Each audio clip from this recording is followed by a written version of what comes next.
Mission Suraksha, and this is to enforce the safety across India, which is basically a roadshow truck which you'll be seeing in a short time, which will take us around throughout the country around 18 months.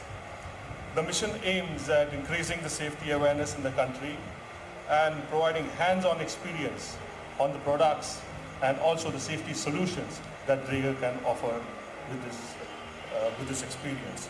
Yes, most importantly, the industrial workforce will be able to come and have a look and feel, a first-hand look and feel about the technologies available, and we will be able to engage with people with different subjects on safety.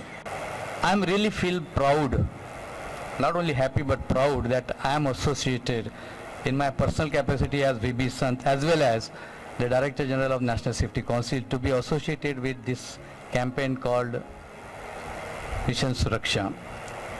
Team Dräger has taken this initiative of Mission Suraksha, and I am also happy that we are associated with that, and I am sure that this concept of Mission Suraksha will make tremendous progress in time to come, and wish them all good luck. Thank you very much.